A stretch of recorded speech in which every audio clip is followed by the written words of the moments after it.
नमस्कार, बहुत स्वागत है आपका डेली 24 भारत में। मैं हूं आपके साथ अनीता शर्मा और वक्त हो चला है बड़ी खबरों का।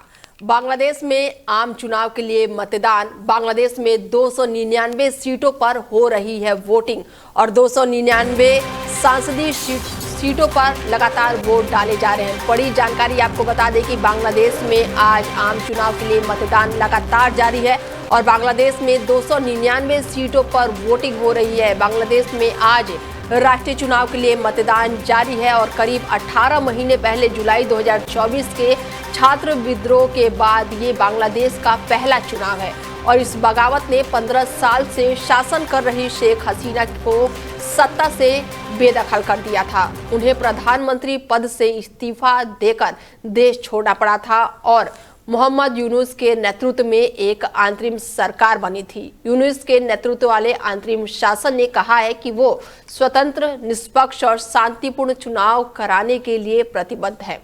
चुनाव के लिए 500 विदेशी जो लोग हैं उनको भी यहाँ पर नियुक्त किया गया है, जिसमें यूरोपियन यूनियन और कॉमनवेल्थ देशों के लोग शामिल हैं। देश का राजनीतिक माहौल दशकों से शेख हसीना के नेतृत्व वाली अवामी लीग और बांग्लादेश नेशनलिस्ट पार्टी के इर्द गिर्द घूम रहा है।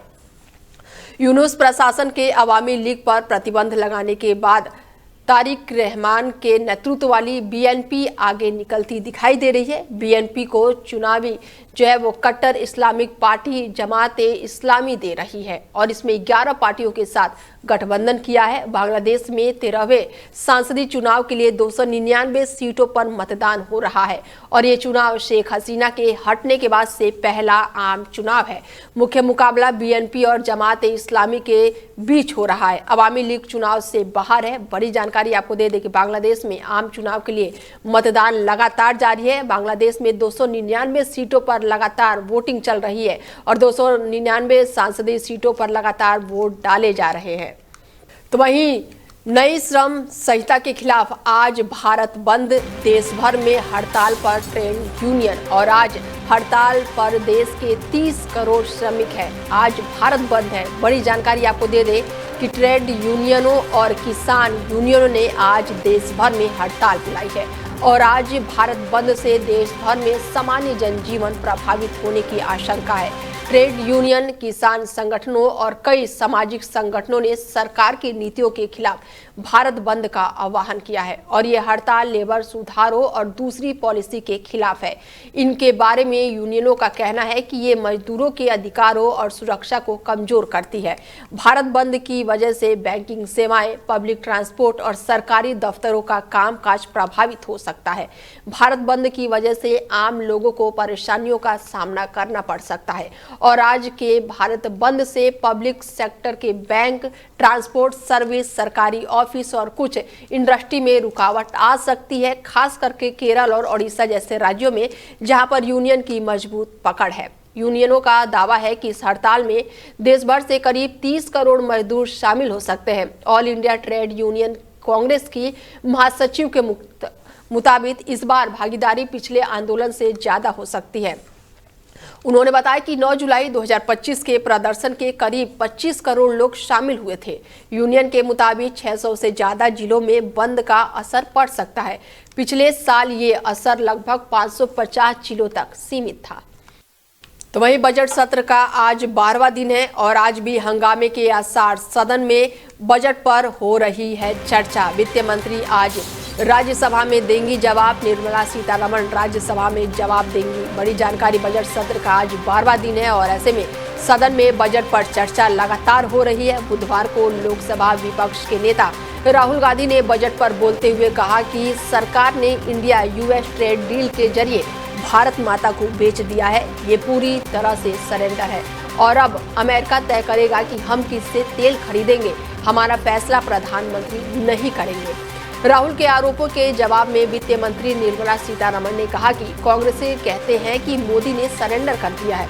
मैं बताती हूं कि भारत को किसने बेचा और इसे कांग्रेस ने बेचा है। बता दें कि ट्रेड को लेकर लगातार राहुल गांधी जो है वो हमलावर हैं। भारत के फायदे के लिए उन्होंने कुछ भी कहा है। निर्मला सीतारमण ने यहां पर बयान दिया है। उन्होंने कहा है कि किसानों के हक से समझौता करने वाली कांग्रेस है। मोदी ने 2014 में WTO में जाकर इसे सुधारा और ये गरीबों का राशन दे नहीं पा रहे थे और ये मोदी जी पर आरोप लगा रहे हैं। और इसी वहीं वित्त मंत्री निर्मला सीतारमण आज जो है वो राज्यसभा में बजट पर चर्चा का जवाब देंगी और इसके साथ ही राहुल गांधी के उन आरोपों का भी जवाब देंगी। तो वहीं वॉशिंगटन DC में आयोजित चैंपियन ऑफ कोल कार्यक्रम में राष्ट्रपति ट्रंप ने कहा है कि अमेरिका इस समय दुनिया में एनर्जी प्रोडक्शन में नंबर 1 है। उनके मुताबिक अमेरिका बड़े स्तर पर ऊर्जा निर्यात करने की दिशा में आगे बढ़ रहा है। बता दें कि ट्रंप ने कहा है कि पिछले कुछ महीनों में जापान, दक्षिण कोरिया, भारत और अन्य देशों के साथ ऐतिहासिक व्यापार समझौते किए गए हैं और इन समझौतों में अमेरिका के कोयले के निर्यात में भी भारी इजाफा होगा। उन्होंने ये भी कहा कि अमेरिकी कोयले की गुणवत्ता दुनिया में सबसे बेहतरीन मानी जाती है। ट्रंप का ये बयान ऐसे समय में आया है जब 9 फरवरी को भारत के विदेश सचिव विक्रम मिस्री ने ऊर्जा आयात को लेकर भारत का रुख साफ किया। मीडिया रिपोर्ट में कहा गया है कि भारत रूस से तेल आयात कम कर सकता है। इस पर विदेश मंत्रालय की विशेष ब्रीफिंग में कहा गया है कि भारत की ऊर्जा में जुड़े फैसले हमेशा राष्ट्रीय हित को ध्यान में रखकर ही लिए जाते हैं। America is now the number 1 energy producer in the world. We are by far number 1. In fact, we're very soon going to be number 1 by double what number 2 is. And under our leadership, we're becoming a massive energy exporter. In just the past few months, we've made historic trade deals with Japan, Korea, India, and others to increase our coal exports dramatically. We're now exporting coal to all over the world, and the quality of our coal is supposed to be, I'm not an expert in coal, but I've been very good to the people that are.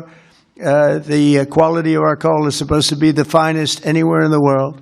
America is now the number 1 energy producer in the world. We are by far number 1. In fact, we're very soon going to be number 1 by double what number 2 is.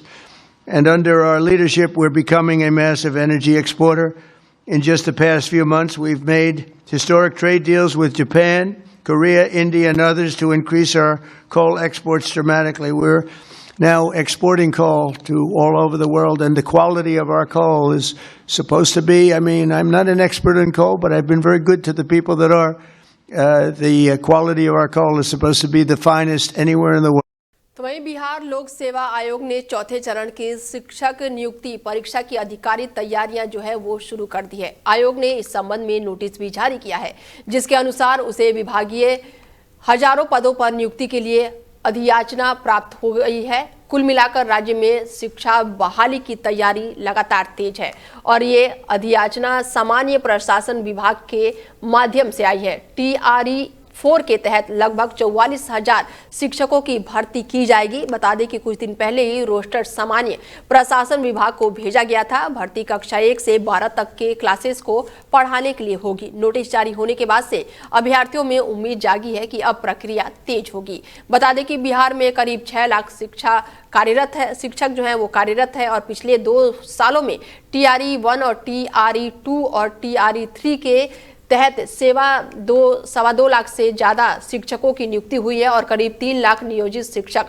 परीक्षा पास करके राज्य कर्मी बन चुके हैं और अब ये प्रक्रिया लगातार तेज होती नजर आ रही है।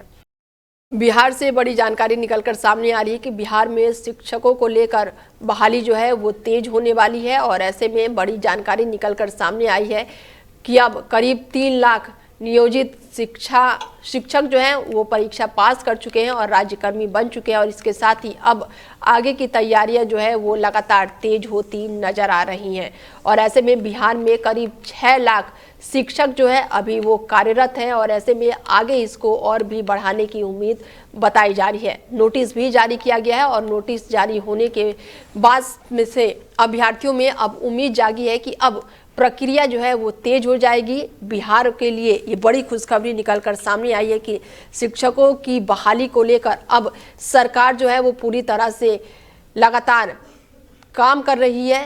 कार्रवाई जो है वो तेज हो चुकी है। शिक्षा बहाली को लेकर अब जो है नोटिस भी जारी किया गया है। 46,000 शिक्षकों की बहाली होगी। ऐसे में बिहार में TRE 4 में बम्पर भर्तियां निकल चुकी हैं। चौथे चरण में 46,000 टीचरों की बहाली होगी। ऐसे में शिक्षकों को लेकर ये बहाली जो है बिहार के लिए बड़ी खबर निकलकर सामने आई है। तो वहीं भारत ने शहरी ढांचे और तकनीकी नवाचार के क्षेत्र में एक नया मील का पत्थर छू लिया है। मुंबई तटीय सड़क पर देश की पहली म्यूजिकल रोड का शुभारंभ किया गया है, जो निर्धारित गति से गुजरने पर ऑस्कर विजेता गीत जय हो की धुन बजती है। महाराष्ट्र के मुख्यमंत्री देवेंद्र फडणवीस ने इस अनोखे प्रोजेक्ट का उद्घाटन किया है।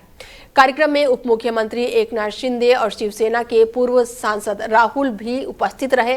निर्माण पॉइंट से वर्ली की ओर जाते हुए तटीय सड़क पर ये बने भूमिगत सुरंग से बाहर निकलने के बाद से सड़क की पहली लेन में करीब 500 मीटर का विशेष खंड बनाया गया है, जहां पर सड़क पर बेहद ही सटीक माप में इसे विशेष खांचे पर जहां पर वाहन जो है 70 से 80 किलोमीटर प्रति घंटे की रफ्तार से गुजरता है, तो टायरों और इन खांचों के घर्षण से ये जो है उत्पन्न कंपन होता है और जिसके बाद से जय हो की धुन में ये बदल जाता है।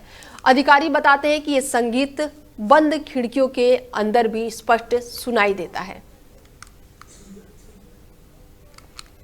महाराष्ट्र के मुख्यमंत्री जो है देवेंद्र फडणवीस ने इस रोड का उद्घाटन किया है और सड़क से गुजरती गाड़ियों को जय हो की ये धुन सुनाई देती है। महाराष्ट्र से ये खबर है जहां पर भारत की पहली म्यूजिकल रोड का उद्घाटन किया है। महाराष्ट्र के सीएम देवेंद्र फडणवीस ने इसका उद्घाटन किया है और यहां से गुजरने के बाद से सड़कों पर जय हो की धुन सुनाई देती है। इसके साथ ही इस रोड का उद्घाटन किया गया है जहां पर सड़कों से गाड़ियां गुजरते ही जय हो की धुन सुनाई देती है। तो वहीं मुंबई में एक बहुमंजिला इमारत में लिफ्ट गिरने से 5 लोग घायल हो गए हैं। बुधवार रात करीब 10 बजे ये घटना घटी है, जहां पर अचानक से ही लिफ्ट गिर गई, जिसमें 5 लोग घायल होने की जानकारी निकलकर सामने आई है और इस घटना के बाद से मौके पर अफरा तफरी मच गई।